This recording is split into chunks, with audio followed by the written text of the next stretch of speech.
ગુજરાતમાં કુલ 2300 કરોડના ડબ્બા ટ્રેડિંગ કૌભાંડનો પર્દાફાશ થયો છે। આ કેસમાં એસઆઈટીની ટીમ દ્વારા આરોપી હર્ષિત જૈનને દુબઈથી લાવી તેની ધરપકડ કરાઈ।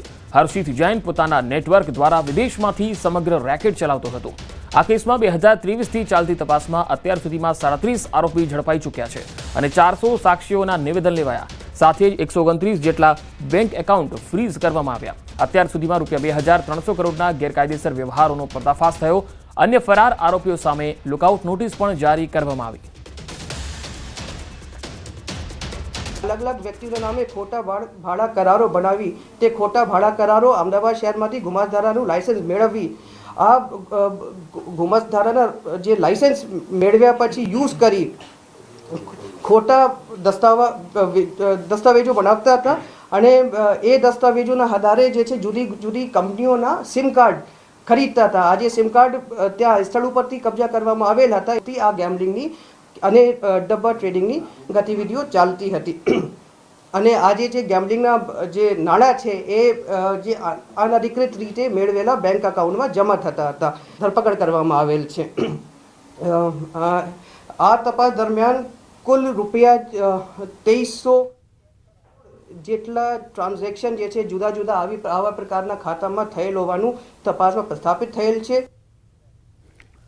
બનાસકાંઠામાં એલસીબીએ સપાટો બોલાવ્યો। 1 કરોડ ઉપરાંતનો વિદેશી દારૂનો જથ્થો પકડી પાડ્યો। રાજસ્થાનમાંથી ગુજરાતમાં ઘુસાડવામાં આવતા વિદેશી દારૂના નેટવર્કનો એલસીબી પોલીસની ટીમે પર્દાફાશ કર્યો। પાલનપુર અમદાવાદ હાઈવે ઉપર જગાણા નજીકથી રાજસ્થાનથી કચ્છ જતી ટ્રક ઝડપી 26,460 વિદેશી દારૂની બોટલો ઝડપી લેવાઈ। જિલ્લામાં સૌ પ્રથમવાર 1 કરોડ ઉપરાંતનો વિદેશી દારૂ ઝડપાયો છે। એલસીબી પોલીસે 1,52,73,000 રૂપિયાનો મુદ્દામાલ જે છે એ સાથે ટ્રક ચાલક અને ક્લીનરની પણ અટકાયત કરી છે। રાજસ્થાનના જેસલમેર જિલ્લાના બંને શખ્સોની અટકાયત કરી અને આગળની કાર્યવાહી હાથ ધરી છે। બનાસકાંઠા જિલ્લામાં નવા એસપી પ્રશાંત સુંબેને આવ્યા બાદ પ્રથમવાર 1 કરોડ ઉપરાંતના વિદેશી દારૂને પકડી પાડવામાં આવ્યો।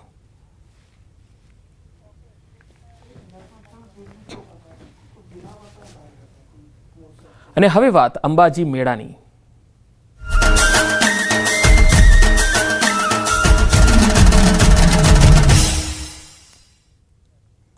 બનાસકાંઠા જિલ્લાના ડીસાના 16 વર્ષીય શૈલેષે માતાજી પાસે માનતા રાખી।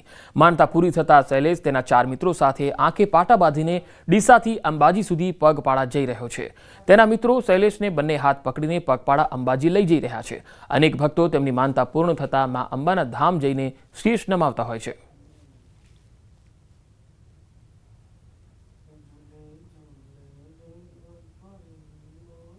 જે ભક્તો હોય છે તે માં અંબેની માનતા રાખે છે અને જ્યારે માનતા પૂર્ણ થાય છે ત્યારે તેઓ પગપાળા ચાલતા અંબાજી પહોંચતા હોય છે। આપણી સાથે એક ડીસાના ભક્ત છે, તેમને પણ માનતા રાખી હતી અને યુવાનની માનતા પૂર્ણ થતા આ યુવાન હવે માના દર્શન કરવા માટે ડીસાથી ચાલતા અંબાજી જઈ રહ્યા છે। વાત કરશું તેમના જોડે।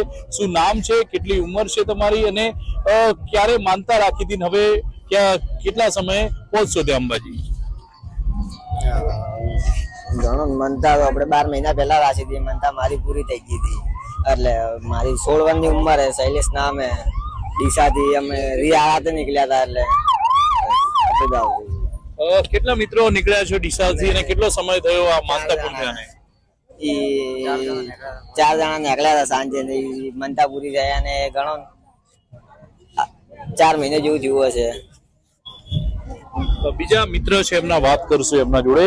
તમે એમની સાથે ચાલી રહ્યા છો, માનતા ક્યારે એમની પૂરી થઈ અને આંખે પાટા બાંધ્યા છે એમને, તમે એમને માના દર્શન કરવા લઈ જઈ રહ્યા છો? માના દર્શન કરવા લઈ જઈ રહ્યા છે કેમ કે એને માનતા પૂરી થઈ ગઈ છે એટલે અમે એને લઈ જઈ રહ્યા છીએ અને અમે એના મિત્રો છીએ। આ 16 વર્ષનો જે યુવાન છે તેની માન્યતા પૂર્ણ થતા હવે આ જે યુવાન છે તે આંખે પાટા બાંધીને ચાલતો માના દર્શન કરવા અંબાજી જઈ રહ્યો છે। કિશોર તુવર, ન્યૂઝ 18 ગુજરાતી, બનાસકાંઠા। ભાદરવી પૂનમના પાવન અવસરે અંબાજી ધામે ભક્તો ઉમટી રહ્યા છે ત્યારે જાણીતા અભિનેતા તારક મહેતા કા ઉલ્ટા ચશ્માના સુંદરલાલ એટલે કે મયુર વાકાણી પણ પહોંચ્યા। પગપાળા પોતાની પત્ની હેમાલી સાથે અંબાજી પહોંચ્યા। બંને અંબાજીના જલિયાણ સેવા કેમ્પમાં વીઆઈપી નહીં પરંતુ સામાન્ય ભક્તની જેમ સેવા કરી। મયુર વાકાણીએ ભક્તોને ભોજન પીરસ્યું। તારક મહેતા કા ઉલ્ટા ચશ્મામાં પેટ પકડીને હસાવતા સુંદર કાકા અત્યારે લોકોને પેટ ભરીને જમાડતા નજરે પડી રહ્યા છે. સીધી જ વાત કરશું તેમના જોડે. શું કહેશો, દર વખતે તમે ટીવી પર આવીને લોકોને પેટ પકડીને હસાડો છો ને આજે પેટ ભરીને જમાડી રહ્યા છો? જી, હું તો આ પ્રસાદ પીરસી રહ્યો છું. આ સૌથી પહેલા તો મારે આભાર માનવાનો છે મારા મિત્ર હિતેશભાઈ, દીપકભાઈ, જે અત્યારે આપણી સાથે છે, જે 18 વર્ષોથી આ જય જલ્યાણ સેવા કેમ્પનો લાભ લઈ રહ્યા છે.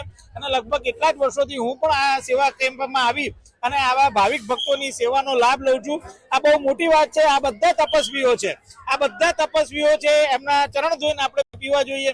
આ બધા તપસ્વીઓનો આવો નાનકડી ભક્તિ કરવાનો જે મોકો મને આપે છે, એ બદલ મારા પરમ મિત્ર, મારા સ્નેહીજન એવા હિતેશભાઈ, દીપકભાઈ અને સમગ્ર જય જલ્યાણ સેવા કંપનો હું ખૂબ ખૂબ આભારી છું કે આવા સમયે જે બહુ મોટો પર્વ કહેવાય આપણા માટે, ભાદરવી પૂનમનો અંબાજી પદમાળા જેટલા પણ યાત્રિકો જઈ રહ્યા છે અને એમની આવી રીતે પ્રસાદ પીરસીને જે સેવાનો મોકો મળ્યો છે, એ બદલ મારી જાતની પણ હું ધન્યતા અનુભવું છું. અને ખરેખર આ એક બહુ જ અદ્ભુત અનન્ય અનુભવ છે. આવી રીતે આવા સેવા કેમ્પમાં આવું અહીંયા પ્રસાદની પ્રસ્તુતિ કરવી અને પગપાળા માતાજીના મંદિર સુધી જવું, આ બધા અનન્ય અનુભવો છે. જીવનમાં આ રસાસ્વાદ લેવા જરૂરી છે.